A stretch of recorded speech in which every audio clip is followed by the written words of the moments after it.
अंतरिक्ष में आए दिन वैज्ञानिक कोई ना कोई नई रिसर्च करते रहते हैं और जब बहुत मेहनत करने के बाद उस मेहनत का फल जब मिलता है तब इंसान भावुक जरूर हो जाता है। और दोस्तों, ऐसा ही इंसिडेंट तब हुआ जब सैकड़ों सालों से वैज्ञानिक जिस चीज को स्पेस में ढूंढ रहे थे, अचानक से ये चीज मिल गई। दोस्तों, आप सोच रहे होंगे कि ये कौन सी चीज है जिसके लिए वैज्ञानिक जो है वो अपनी आंख गड़ाए हुए बैठे थे, पर जब आपको इसके बारे में बताएंगे तो आप भी हैरान रह जाएंगे। और इसी के साथ साथ वो स्पेस साइंटिस्ट की तारीफ किए बिना आप रह नहीं पाएंगे। दोस्तों, अब तक हम इंसानों को ऐसा लगता था कि पूरे ब्रह्मांड में सिर्फ पृथ्वी ही एक ऐसा ग्रह है जहां आम इंसान सुरक्षित रह सकते हैं, लेकिन अब कुछ रिसर्च के बाद, बहुत सारी मेहनत के बाद वैज्ञानिकों को एक ऐसा दूसरा ग्रह भी मिल गया। और इस ग्रह के बारे में हमें आज जानकारी नहीं मिली, बल्कि सदियों से वैज्ञानिक इसकी खोज कर रहे थे और इसके पीछे लगे हुए थे। और साथ ही कुछ ऐसे वैज्ञानिक के दावे भी है। उनका कहना यह है कि अंतरिक्ष में पृथ्वी जैसे कोई ग्रह जरूर हो सकता है। इतना ही नहीं, वैज्ञानिकों का यह भी मानना है कि हमारी पृथ्वी जहां जीवन पनपा है, इस तरह और भी बहुत सारे प्लैनेट्स होंगे और इन ग्रहों पर संसार रह सकता है और ऐसे ही इन ग्रहों पर इंसान भी रह सकते हैं। लेकिन अब जब वैज्ञानिकों ने पृथ्वी जैसे दूसरे ग्रह की खोज की तो वो भावुक हो गए, क्योंकि अब तक न जाने कितने साइंटिस्ट आए और गए, लेकिन किसी ने अभी तक इस तरह का जो ग्रह है वो नहीं ढूंढा। और किसी भी देश की सरकार ने वैज्ञानिकों को इतना फंड नहीं दिया कि वो इस ग्रह को खोज पाए। इसलिए जब इस प्लैनेट की खोज की तो वो इमोशनल मूवमेंट जरूर से आ जाता है, आंखों से आंसू निकलने लगते हैं। तो दोस्तों, आइए जानते हैं वो कौन सा ग्रह है आखिर जो वैज्ञानिकों ने ढूंढ निकाला है जहां पर जीवन पॉसिबल हो सकता है। दोस्तों, ऐसी ही जानकारी पाते रहने के लिए हमारे चैनल को सब्सक्राइब करके बेल आइकन जरूर से दबा दें। आइए दोस्तों, आपको ले चलते हैं उन प्लैनेट्स की तरफ जहां पर जीवन के आसार दिख रहे हैं वैज्ञानिकों को। दोस्तों, ये सारे 100 प्लैनेट्स हैं जो हमारे सोलर सिस्टम से बाहर की दुनिया में रहते हैं। और सबसे पहले अगर हम बात करें तो ये है अर्थ 2.0। वैज्ञानिकों का ये कहना है कि यहाँ पर लाइफ को सपोर्ट करने वाली वो सारी कैरेक्टरिस्टिक ये ग्रह जो है वो पूरी करता है। और दोस्तों, ये अर्थ 2.0 ये भी हमारे सूर्य जैसा ही कोई एक होस्ट स्टार है, उसके आसपास ऑर्बिट करता है। इसका मतलब ये हुआ कि वहां भी एक सोलर सिस्टम है और उसका भी अपना एक सूरज है। और दोस्तों, इस सूरज का फ्यूल 10 बिलियन ईयर्स में खत्म हो जाएगा। और जिस अर्थ 2.0 की हम बात कर रहे हैं, जिसके बारे में हमने आपको बताया, ये कैडवार स्टार को फॉलो करता है, जिससे ये सूरज से आकार में छोटा भी है और डिम भी है। और ये 70 मिलियन ईयर्स तक ऐसे ही रहने वाला है। ये अपने स्टार को गोल्डीलॉक्स जोन में रहता है, यानी ये अपने स्टार से ही एक परफेक्ट दूरी पर है जहां पानी लिक्विड फॉर्म में एग्जिस्ट करता है। और दोस्तों, वैज्ञानिकों का यह मानना है कि जहां पर पानी लिक्विड फॉर्म में रह सकता है वहां पर जीवन के आसार देखने शुरू हो सकते हैं, क्योंकि ऐसी कंडीशन में वो प्लैनेट पर वहां ना तो ज्यादा गर्मी होगी और ना ही ज्यादा सर्दी। ये प्लैनेट 5 से 8 बिलियन साल पुराना है और हमारे सोलर सिस्टम से भी 1 बिलियन साल से भी ज्यादा पुराना। और इसलिए यहाँ पर माना जा रहा है कि लाइफ को सपोर्ट करने के लिए जो सिस्टम है वो और भी बेहतर है। सबसे अच्छी बात तो ये है दोस्तों कि ये पृथ्वी से ही साइज में 10% से भी ज्यादा बड़ा है और साथ ही साथ इस पर रिच बायोडाइवर्सिटी होने की पॉसिबिलिटी है। लेकिन एक प्रॉब्लम यहाँ पर है कि हमारी पृथ्वी से ही ज्यादा ठंडा ग्रह हो सकता है, लेकिन ये कोई बड़ी परेशानी नहीं है, क्योंकि वैज्ञानिक का मानना है कि सही वातावरण और स्ट्रॉन्गर ग्रीन हाउस से इसका समाधान निकालना पॉसिबल है। दोस्तों, अगर बात की जाए अपने सोलर सिस्टम से बाहर अगर कोई इंसान पहुंच पाया है और उसमें भी सबसे पहला नाम अगर किसी ग्रह का आएगा तो वो इसी ग्रह का आएगा, जिसका नाम है स्पेक्युलोस 2c। ये भी दोस्तों एक एक्सोप्लैनेट है और हमारी अर्थ से सबसे कम दूरी पर मौजूद है। ये पृथ्वी से केवल 106 यानी कि 106 लाइट ईयर्स की दूरी पर मौजूद है।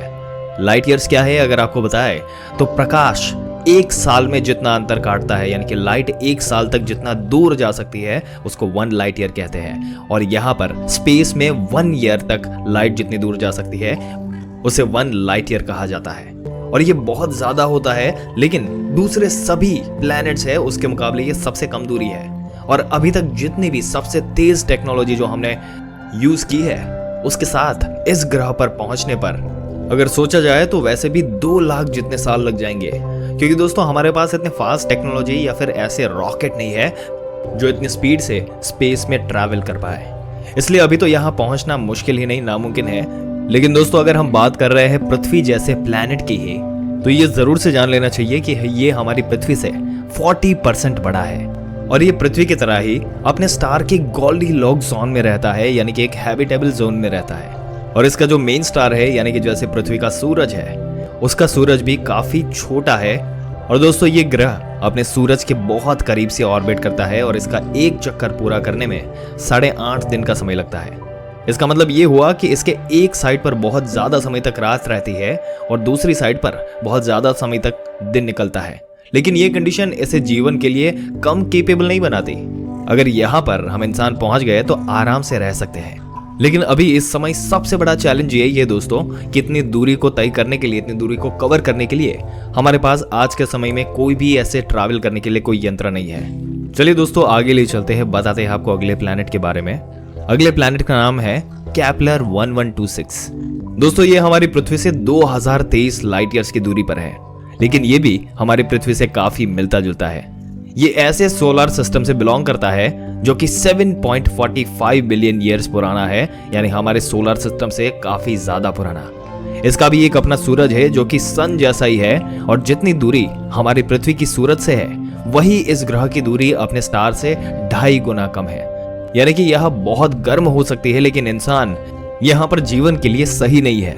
लेकिन यहाँ पर कुछ ऐसा ही है, क्योंकि इतनी दूरी के बावजूद दूसरे ग्रह के टेम्परेचर और पृथ्वी के टेम्परेचर में कुछ ज्यादा फर्क नहीं है, क्योंकि ये ग्रह पृथ्वी के मुकाबले ज्यादा ठंडा है। इसके अपने स्टार से दूरी कम है और यहाँ पर इंसानी जीवन आराम से पनप भी सकता है दोस्तों।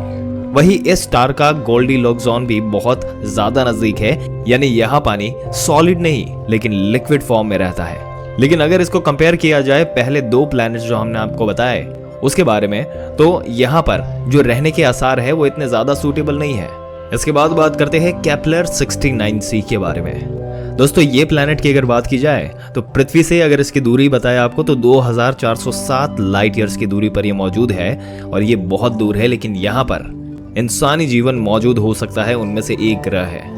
और ये अभी 7 बिलियन ईयर्स पुराना है और हमारी अर्थ से और सोलर सिस्टम से भी पुराना है, और हमारे पृथ्वी से ये 4 गुना बड़ा भी है।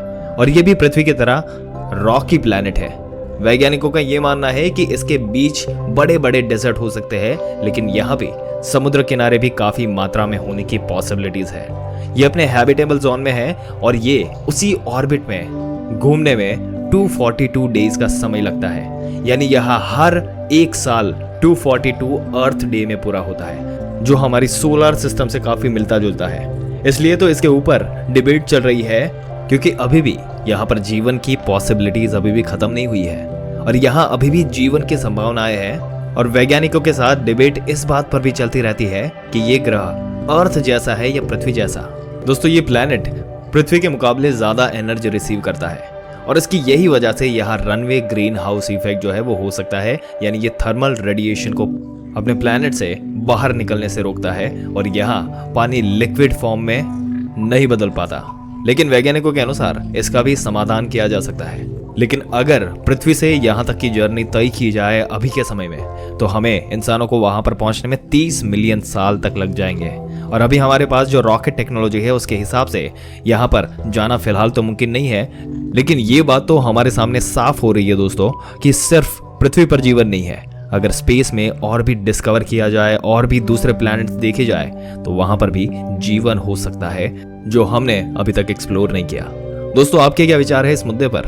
अपने विचार कमेंट करके जरूर से बताइएगा और ऐसी ही जानकारी पाते रहने के लिए हमारी चैनल को सब्सक्राइब करके बेल आइकन जरूर से दबा दें। मिलते हैं एक और दिलचस्प वीडियो में एक और दिलचस्प जानकारी के साथ। तब तक के लिए इस वीडियो में अंत तक बने रहने के लिए आपका दिल से धन्यवाद।